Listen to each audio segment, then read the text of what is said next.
welcome to another episode of Read It with Whiskey. My name is Laura Juntunen and I am your host. And today we are going to be talking to Natalie Nascenzi. Natalie is a copywriter, poet, and author from Rhode Island. She moved to the city in 2017 to New York to pursue her career in advertising. After a dramatic weight loss transformation of over 85 pounds and a journey through anxiety, depression, and loss of self, Natalie found herself again through words. Since then, she made an impression on New York City's open mic community, and her works have been featured across the world in anthologies and independent publications. From her first book, Out of Chaos, to now, Natalie has spread her message of hope and transformation, and she's excited to continue the journey with readers through the Aftermath of Unrest. Today, we have quite the conversation for you, and I will let you know, halfway through the interview, we lost connection on Zoom and we nearly lost everything, but it was saved. We were able to finish our conversation and finish the thoughts that we had. So there might be a little blip in there where it sounds like everything gets cut off a little bit, but we picked up right away and finished out the interview and got all of what we needed to talk to into the recording.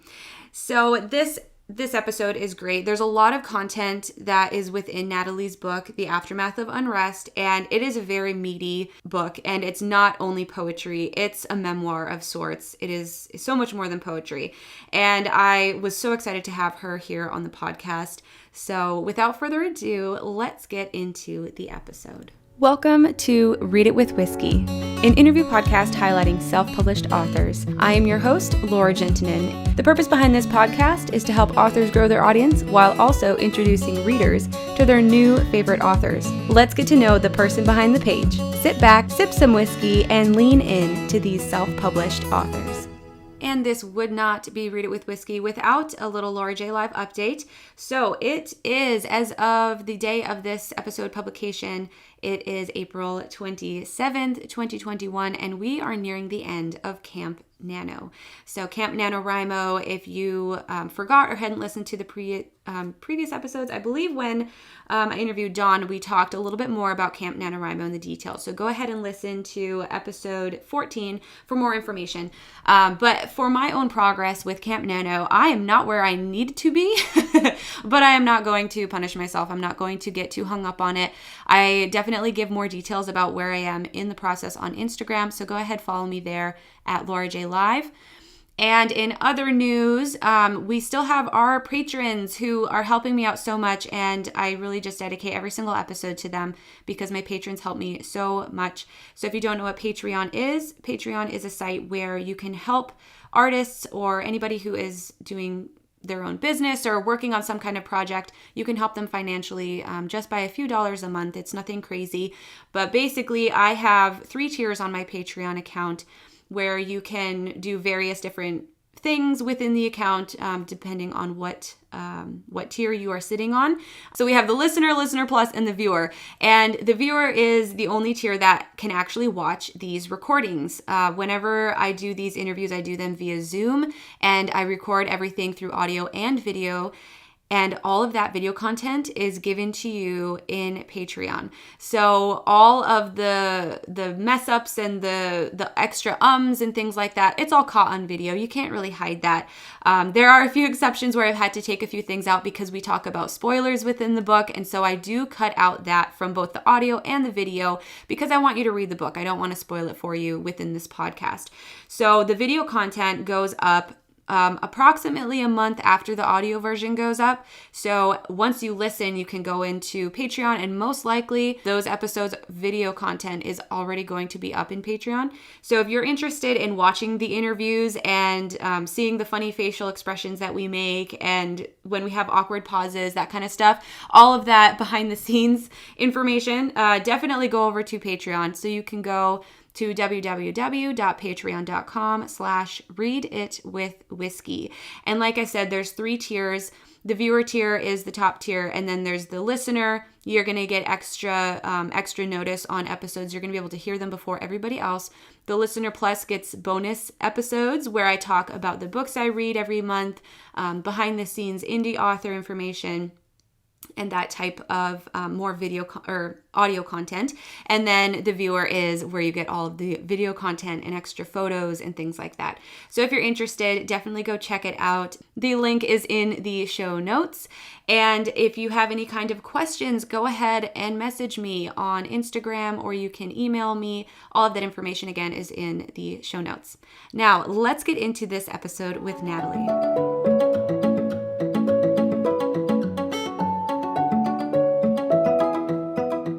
Hello, Natalie Nascenzi, and welcome to Read It with Whiskey. How are you today? I'm good. I'm happy to be here. I am so excited to have you. You are actually my second poet on the show, but your book, it's not simply poetry. It's like a type of memoir, and we're going to get into all of that kind of stuff. But first of all, I would just love for you to tell our listeners, why did you start writing? How did that transpire? I started writing when I was really young, but poetry specifically, I didn't really find until a few years ago. I was just going through a lot of things mentally, and I found a release through words.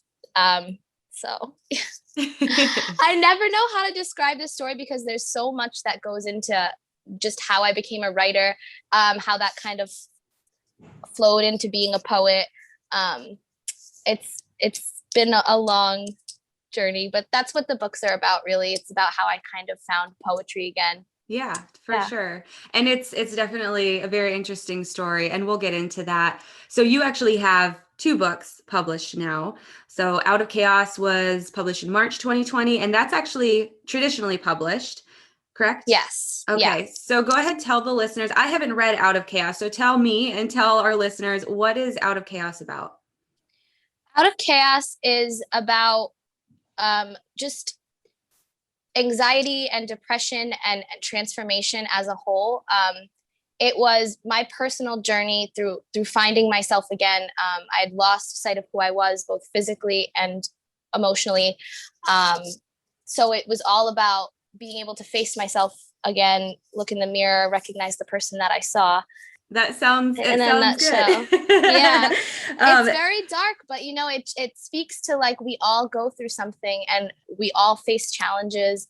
And then you find something that can help you through it, which for me was writing. Yeah. And I read The Aftermath of Unrest, which is the second book that you have written, and that was published in November 2020. And I'm going to have to go back and read Out of Chaos because, I mean, you don't have to read both of them together, but in The Aftermath of Unrest, there were a lot of back and Out of Chaos. And even in the beginning, you say we're continuing on from that book. And so it really spoke to me, and I'm going to have to go back and actually read the original one. Yeah. The thought behind that, honestly, was I mean, you'll see throughout the reading and the writing, I do a lot of overarching themes that connect back to each other. And I wanted to kind of subtly speak to how everything in life is connected. So everything comes full circle, everything you experience, every person you meet at some point, what you take away from that's going to come back again. So I wanted to do that with my books. So that's why it kind of jumps between the two. But no, I love that. I think that's really, really cool how you were able to do that and make the connection points. And that's like a whole theme within The Aftermath of Unrest are those connection points. And we'll get into that. So what was it that made you want to self-publish The Aftermath of Unrest versus doing traditionally publishing again? I had a vision that I wanted to see through. I know when you work with other people or you pursue traditional publishing, a lot of that creative freedom gets taken away. Not only that, but I felt really strongly like I needed to get it out. I needed to finish what I had started with Out of Chaos. And I mean, you've read it, so you know how very interestingly laid out it is. There's a lot of things you can go back to and figure out. I did a very Easter egg, Da Vinci Code kind of thing. So I wanted something unique and something nobody's ever really experienced in a book before.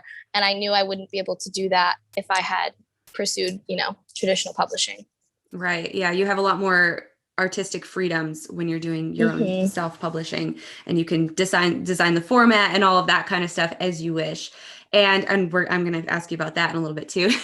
Yeah. So this just published in November. Are you working on any current projects? And I mean, you're writing all the time. If people follow you on Instagram, they know that you're still speaking poetry and working on things, but are you working on another book right now? Is that in the future? That it kind of, I've got a lot of projects running simultaneously, all book related. But I'm going to take my time with all of these things. I ran fast and full speed ahead with both of the two that came before. So now these projects are more to make a difference, yeah, I'm gonna leave it at that. Take Never a little bit speak more too time. much. Yeah. Yeah. Don't give it away yet. Okay. I'm excited to see more that comes from you because I was really intrigued by the Aftermath of Unrest, and I read a lot of it really, really fast, but then I caught on to some of the things, like you said, the Easter eggs. So I like went back and I was trying to find different things that I hadn't seen before. And yeah, I definitely read like the whole roses section. I just like devoured it because I was like, oh my gosh, this is so entertaining. This is so cool how all these connections were made. And yeah, it was just really, really cool. But before we go back into like the actual connection points in the book, I wanted to ask, with your writing style, you're a poet. So something that you wrote before we started this interview here was that you stop, drop, and write. Yes. It's a consistent pattern for you in your process. So I'm curious, has that ever gotten you into trouble or into weird or awkward situations where you're just like, I got to start writing? Tell us. Yes, all the time. A lot of people close to me or that know me now understand that. But yeah, I will be in a mid conversation and I'm like, all right, I'm sorry, I gotta go. I hang up the phone very quickly. I'm just like, okay, bye. Mm-hmm. And I always return to the person and say, I'm sorry, I'm in writing mode. Now I have code words, like my roommate and I call it Hulk mode because I just like completely shut off. But I mean, I don't have any specific situations I can think of, but it's just all the time. I feel bad, but how about when it comes to work? Because tell us what you do for a living, and then tell us if writing has ever gotten in the way of you being productive at work. So I'm a pharmaceutical copywriter. So I write about drugs and healthcare all day long. But interestingly enough, the beautiful thing is that I'm able to use my poetic side with my drug writing. So because it's creative and well, let me back that up. My company is very passionate about, the putting the patient first and helping people. So I get to make these really ugly medical things sound kind of beautiful. And I get to write in a way that connects with patients and understands their journey with whatever illness they're going through. So the two kind of like melt and mix and meet in the middle.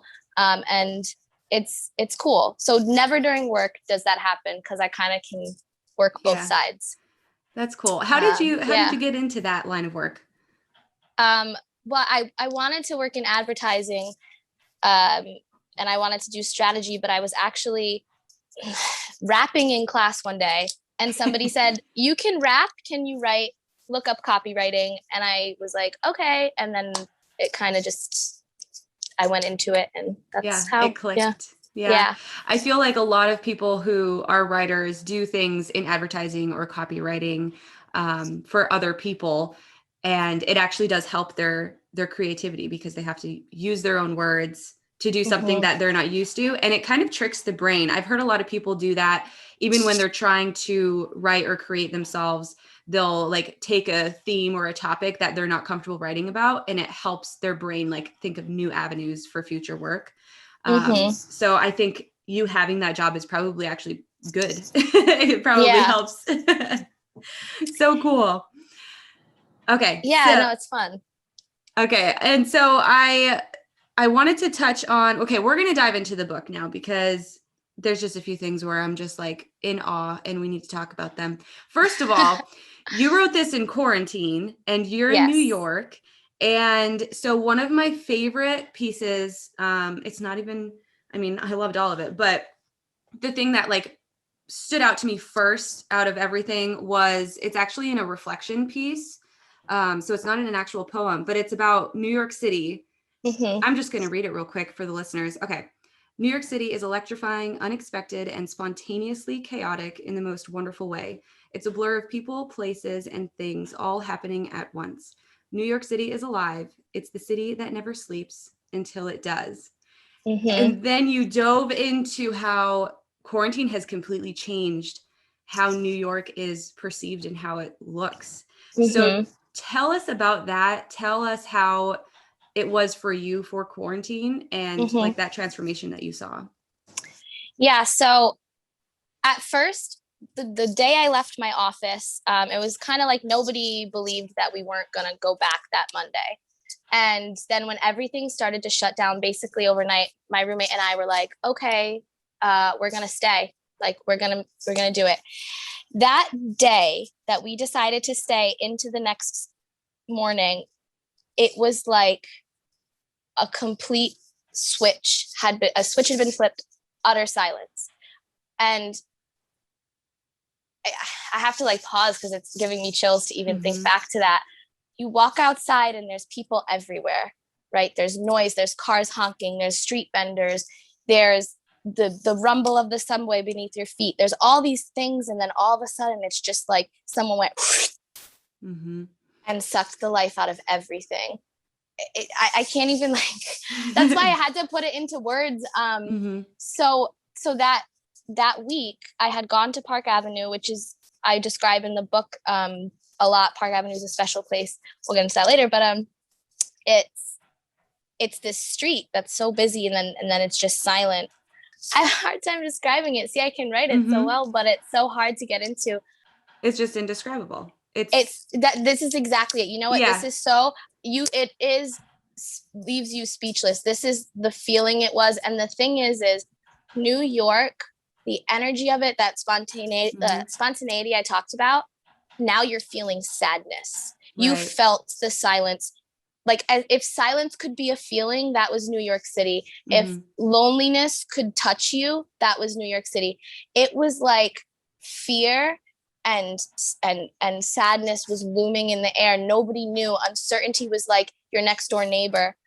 And it was like silence, chilling. I don't know. Yeah. When I was reading that, I felt, because I moved from Florida to Indiana when quarantine hit. And so I was in a very busy place, but I left before it really shut down. And Florida didn't really shut down as much as everywhere else. So I was already in a small town. And so it really didn't shut down as much as the bigger cities had to. And so when I was reading all this, it kind of dawned on me that I hadn't thought about like what those larger cities look like during quarantine. And I'm a fantasy sci-fi author. And so the first thing I thought of was like post-apocalyptic and like, this is what would be at the end of the world. And that's kind of what it sounded like. It felt like, it's like, is anyone out there? Am I alone? It was scary. It sounded just terrifying, honestly. I think I did touch upon this in the book. It was like walking down the street was a totally different kind of walk. You were with yourself and the buildings, and that was it. Also, like never in my life have I been afraid to walk in New York City.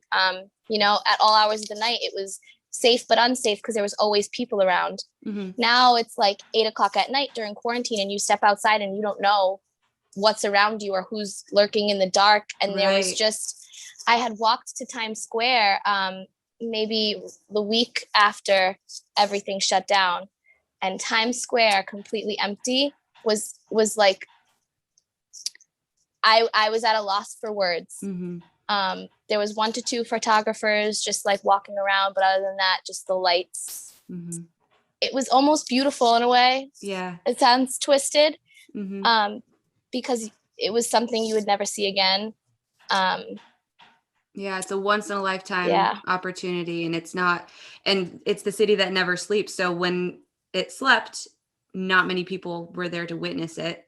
And it's just incredible to think about. And so now moving forward, does that, obviously it's not to that extent, but is there still a lot of people who are in quarantine, or is the city coming back alive at this point?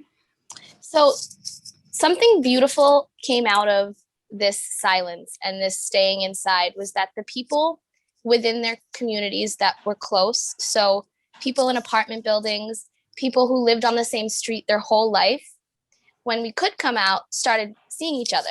So the neighborhoods in New York became this like little like, hey, how you doing? Hi, how's it going? Like, are you doing okay? And it was not fast anymore. It wasn't like you go, you walk past the people you meet. So as it slowly became, started coming back alive, which it's slowly but surely. My neighborhood's been back since, I don't know, June maybe. Right. But yeah, it's a different New York now. It's a little friendlier. It's a little slower. And I think that's a good thing. Yeah. It sounds I think the new New York is going to be a different world, but it's nice. Yes. It sounds like it has more of a small town feel to it, because that's how the small town feel is. Like you go outside and you know all the people that you see. So yeah, for New Yorkers to experience that type of community, it's like a gift that came out of something that was so dark. Okay. So I'm glad we touched on that. So next up, I told you my favorite part within your book was that just that whole vision of what quarantine did. And you elaborated through it and throughout the stories of the connection points and everything. So what was your favorite part or parts? Because I mean, I don't know that you can really narrow it down, but besides like the main connection points, because we're going to hit those. But what was your favorite part that you wrote within this book, if it be a poetry or a story piece? My favorite part in this book is honestly the ending, because for me, it's like we were talking about before, full circle moments and seeing how things can come together. And I was just like, you know what, this is the perfect like bing way to end it. Just writing that last chapter. Actually, the painting's right there on the wall behind me. Writing that last chapter was really, really everything for me, because from looking in the mirror and losing myself a year and a half prior to being able to, I mean, I don't want to give it away and we'll get into it, but being able to end it the way I did and have that full transformation just was everything to me. Yeah. Like I wish someone filmed me, because I was on my roof like, this is a beautiful moment. Oh, I love it. I know. I feel like a lot of authors go through that, where like there's that connection or that little moment of clarity where you're like, okay, I just completed this and it's full circle. And now I feel complete, where before you felt like something was missing or there was some empty piece. And now the whole book is complete. And it's, I cried when I finished my book. I'm sitting there in a Starbucks in Barnes and Noble, my first book back in 2019. And I'm just like bawling my eyes out. And a lady comes up to me. She's like, are you okay? I'm like, I am so great. I am like perfect right now. Like a special memory. No, but you know what? The thing is this book is crazy because of all the things that happen. And so I'm battling, not battling, I would say I'm riding this wave of like, wow, this is a great transformation, but also like, am I crazy? Like, did I go crazy? Like, am I right in the head? So throughout this story, I'm contacting scientists. I'm contacting psychologists. I'm talking to people who think logically. I'm talking to people who don't think it. Like, I'm like, let me tell you this story. What do you think? Am I crazy? Should I write it? I'm going to write it anyway. Right. So that when I finally did write that last chapter, I was like, no, this is a beautiful thing. So I always have to remind myself that, yeah. And I'm so glad you told the story, because it's incredible. So let's touch on these 3 signs that you talk about throughout the book that play underlying themes. So go ahead, tell our listeners, what are these 3 signs that you had? And if you want to tell a little bit about each of them without giving away everything. All right. The 3 signs are architecture, roses, and coffee shops. So the architecture thing has followed me throughout my entire life. Actually, before we get into this, I want to say signs are what you make of them. It's what you believe. They can be like something you perceive personally, or if you believe there's a higher power sending you them, they're open for everyone. But anyway, so for me, architecture, every time a pivotal moment in my life happened, I would come in contact with an architect or something architecture related. which I do touch on some specific things throughout the book to kind of like set the stage for that story. But not like I'm looking for it. It's like I'm sitting there looking out at the ocean, making a life decision, and a person sits down next to me and they're like talking to me and they're like, I'm an architect. And I'm like, all right, well, looks like the decision. So that sort of thing. Yeah. The roses is whew. That's a deep one. Because, you know, I didn't mean for that connection to even happen. Mm-hmm. But as it was happening and I was coming in contact with roses and I was writing it and I was like, wow, this is incredible how they actually are showing up in all of these random instances. And just like, it would blow my mind. Like, I can't even speak about it because I give it away with like how they come in. Well, there's so many different things that came about with roses. And I think the biggest overarching concept is that you were able to trust the signs and move through them and use them to like be somewhat, what's the word I'm looking for? Just like confirmation that you're doing the right thing. And I think that's what kind of blew me away the most with the whole roses piece, is because like, even you were arguing with yourself, like, is this what I'm supposed to be following? And then you would see another rose and you'd be like, okay, yes, this is what I'm supposed to be doing. I think that's the biggest thing I got away from that specific section about the roses. I mean, then you learn about all the other stuff, but it's just, it's so intertwining. And I feel like everybody's just going to have to like really read the book in order to understand what we're talking about, because it's something that you can't put into words very quickly because it's such a big concept, if that makes sense. No, yeah, you're totally right, which is why I struggle so much to speak about it and to kind of tell it, because I'm like, you know what, I read it. It's one of those things. So I like what you said, that you caught on to that, because like I was writing this as it was happening. So these signs, it's not like I had the time to like sit and be like, when am I going to see my next rose? It was literally real time. As I'm walking down the street and I encounter something that has to do with it. I think what got me, and I'll give it away, is the final one where I walked into my friend's apartment and I all right. So she's from England, or I forget where, but not here. I'd never been to her home, COVID. She's like, Natalie, come over, come see my place. I'm like, okay. When I walked in her home, it was like out of a horror movie where the person walks in is like, dun, dun, dun, dun, dun, dun, dun. I looked around, roses on the curtains, roses on the floor, a rose rug, roses on the table, roses, roses, roses. And she had no idea I was writing this book and what was happening to me. So I'm standing in the back of the room like I had just gotten hit by something. I'm like, and she's like, what's wrong? I go, sit down. I got a story for you. I'm like, your home just not destroyed. Your home just like sent me over the edge. Like, because it was just incredible. I was like, wow, if the sign of all signs is walking in. I feel like I was getting goosebumps throughout that whole section. Just incredible. And signs it's intertwined throughout the entire book. It's from the very beginning all the way through to the end. And like I said, I was like, I think I have to go back and read a few things, because I think I remember seeing these signs before I knew I was supposed to be looking for them within the book. And so it's just so intertwined and I love it. And something I also wanted to touch on was the artwork that you had, because artists in general had a very big impact on you getting your book out. And so what was the artist's name who did all the paintings? His name is Grant.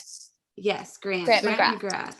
And I was very intrigued with how his art style had, because of the three signs, the coffee shops, architecture, rose, he has a very architectural type of artistry painting, and like with the hard lines and everything. And like, it's just incredible. I love that you put all of these in. And Mm-hmm. then seeing them, I was like, oh, architecture. Okay, so I don't even know if that was intentional, but his type of artistry of painting is a type of architecture, like looking. So here's the That crazy makes thing. sense. So this is the crazy thing. I had never shared my poetry with a single soul in my Mm-hmm. whole life.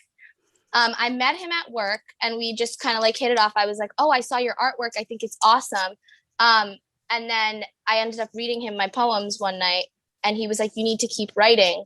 Come to find out, his art was inspired by architecture. So when he told me that, I knew that meeting him would be like, it was important. It was supposed to be a part of this journey because he had kind of explained to me this whole realm of like the art world and sharing your work, and that was what catapulted me into writing Out of Chaos in the first place. Mm-hmm. So then when this whole thing happened and we found that like everything he was painting was matching my writing, it was just like we had to combine them, and then Right. it wove in with everything I was writing and the crazy culmination of signs and that we were supposed to work together and it was part of my poetry thing was just It was insane. it was like divine timing meets Mm-hmm. like a type of unknown manifestation. Like the universe Mm-hmm. knew that you had to make all these different connections, and Yeah. it just blew me away. So the artwork was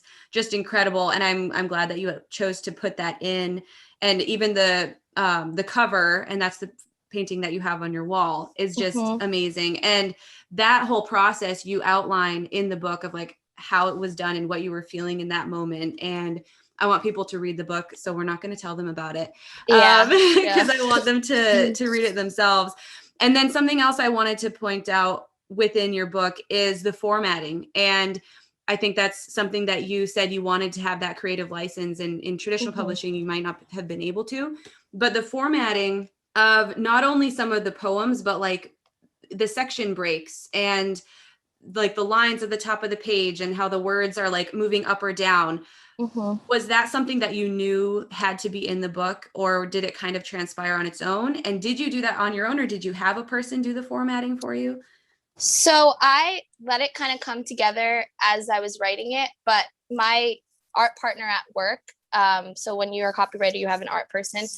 She helped me learn the program and helped me with some of the design elements, but for the most part, I was like kind of like, all right, we're gonna have to guide them through the book. How do we do that in Arrow? Yeah. And she was like, all right, use this one.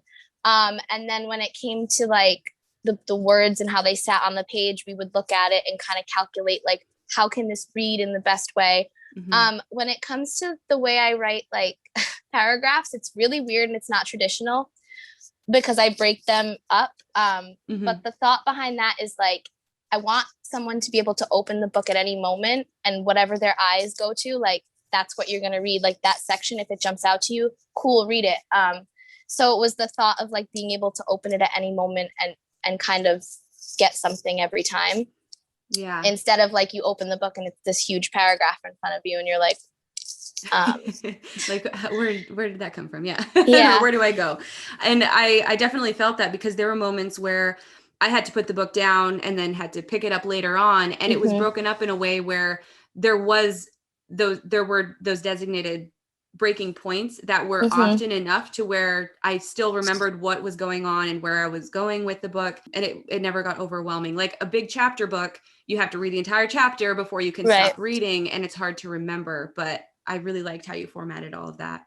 So it's like every time, if you choose to read it more than once, whatever it may be, you'll find a different theme in it every time. Mm-hmm. And if you read the Aftermath of Unrest before you read Out of Chaos, Out of Chaos is going to be like a whole different experience Mm-hmm. because everything's going to make sense in a different way. You're going to be like, Right. oh, oh, oh. So I wanted it to be like an never ending treasure hunt for Yeah. whoever reads either or, um, And which is, I feel like it is. I feel like yeah. they're like, even like I said, I feel like I have to go back through, and then I'm going to go back and read Out of Chaos too.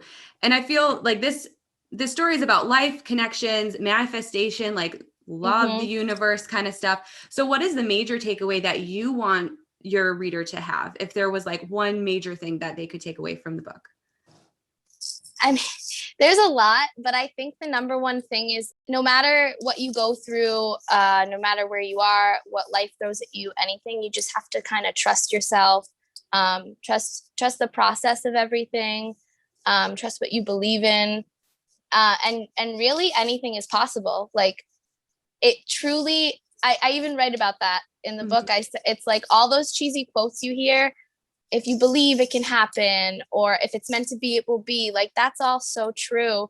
And I think we find ourselves in really dark places, whether it be through, reality, which is, or your mental health. And what can pull you out of that is the hope that you can do it. There's something waiting for you if you just continue to go towards your goal or your dream. So I love that. That's beautiful. That's the big takeaway. It's beautiful. And I wish we had more time to talk about everything, but I think if we talked in more depth on anything, then the person would know everything. That's the problem. You can't. I know. Like, it's very like we'll give it away. I mean, I did one thing, and this guy was like, "Can you tell me about the statue at the end?" And I was like, "Well, you're gonna have to sit here for like an hour and a half and let me tell you this story." Because it's so intertwined. But I think people can go and read it on their own, and they'll be able to understand a little bit more. And I think what we've given them is enough to know that they're really going to be intrigued.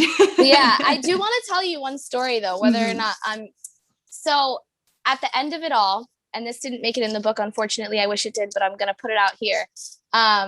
I'm holding my book in the coffee shop that I wrote it at. I wrote a whole dedication to them in the back. It's called Grades of Craft. It's on the end of my street.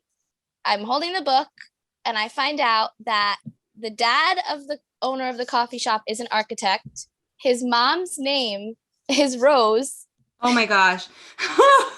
And I'm standing in the coffee shop in that moment, and I'm like, you got to be kidding me. It was like another thing, and I sat with that and was like, all right, I guess I was meant to write it here, meant to put it in. So. Oh, that's so cool. Isn't that so like, I'm like blown away. But I'm so glad you told me the story, because it was just like, what are the odds that all of that would happen after the fact? So now if you're going to write another book, are you going to put that into it and be like, oh, by the way? Oh my gosh. So it like after everything, I don't know what's going to happen next. It's like so many more incredible things followed after I wrote this book. So all of the roses that stopped, all of the things I was following, but then just the people I had bumped into and everything unfolding after I completed it was just also mind-blowing in its own way. So I'm gonna let it unfold for a little bit. Just let it lay where it lands. Yeah. I had ended up meeting a historian, so I was able to actually get the whole history of the statue that I found that kind of brought everything together immediately after, and he explained to me just in depth her whole story and everything. And I was like, okay. I was just sitting down, and a man walked up, and he ended up being the one historian in New York City I needed to meet. Oh my gosh. Meant to be. And in the middle of a quarantine or post quarantine now, when this epidemic is still going on, where what are the odds? What are the odds? That it just doesn't make any sense. And I tell you, I would be on these missions, just walking around writing, and it came together in a way that I never expected or could have imagined. But I wrote it. Some people might think I'm crazy. I mean, no, I don't think you're crazy. I think it was perfect. Oh, you wrote a book. Can I read it? I was like, yeah, but be ready for deep mental stuff. There's signs, there's this and that and the other thing. And they're like, okay. What? I'm confused. It was funny because I watched your Instagram stories about this book, and you had a little video, and you're like, okay, if you're going to read this book, have an open mind, just be ready. just don't be scared. And I was like, oh my gosh, yes. But I think once people jump in, they can understand it. By the end, they'll understand why you had said that kind of stuff, is because there is so much. It's such a loaded book, and it's just, it blew me away. It was so I'm good. literally like, so many times, I'm not crazy. Something would happen and I'd be like sitting on my doorstep and I'd just be like, I'm not crazy. I took a picture of me, it's on my Instagram, holding a rose sitting on the sidewalk because I'll sit in my door. I was just sitting there and a man came out of nowhere and goes, here's a rose for you, and kept walking. And I was like, all right. I looked down the street. I went, I'm not crazy. Like, come on, you can't make it up. That was the universe telling you you're not crazy. They just handed you another rose. I know. It's so cool. Okay, so we've talked about a lot today, and I'm excited about everything that we went over for our listeners to listen to, and hopefully they'll be able to dive into the book and maybe see new projects coming up soon. We shall see. But before we log out today, I would love for you to answer the question I ask all of our guests here on Read It with Whiskey is, what is your favorite whiskey? My favorite whiskey is Maker's Mark. All right. Do you drink it on the rocks, neat? Do you do mixed drinks? I drink it on the rocks. I used to be a bartender, oddly enough, back in the day. And it was always the one that was at the top. I could never reach it. And because I couldn't reach it, I was like, that's the one I'm always going to drink. Yep. That's how it became my whiskey of choice. I love it. I love it. All right. Well, Natalie, will you please tell our listeners where they can find you, where they can find your books, and learn more about you? So you can find me on Instagram, obviously, and Nascenzi. It's a C, an E, an N, a Z, and an I. You can find my books anywhere online, worldwide. The Aftermath of Unrest and Out of Chaos are both available. Amazon, Barnes & Noble, wherever you are, if you Google it, you can check it out on my website. Also on the website, I have some photo evidence. Oh, yay.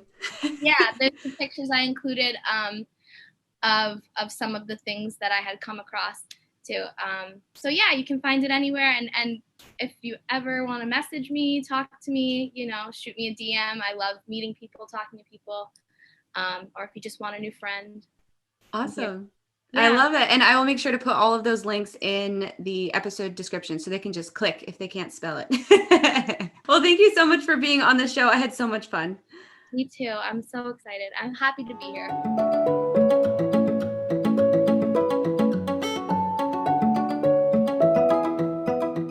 Were you able to figure out where we lost contact? It was so funny when me and Natalie lost the broadcast on Zoom, and I figured out that it was because we actually had 3 people, according to Zoom, there were 3 people on the video. So it was me and Natalie, but her headphones didn't work on her computer.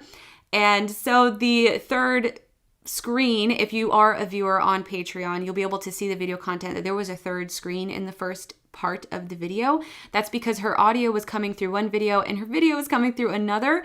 And because I don't have the premiere version of Zoom, after 40 minutes, it cuts you off. So I had not realized that and we got cut off. Thankfully, everything was saved and we were able to continue on, as you could hear in the episode. But that's just a little behind the scenes special moments when Laura messes up. It happens more often than not. Not even going to try to deny it. All right, so next week, you guys, we have a really fun story. We have Scott Dixon on the podcast. So Scott Dixon is a very new author. He has his first book, Kid Vega and the Sorcerer of Mali.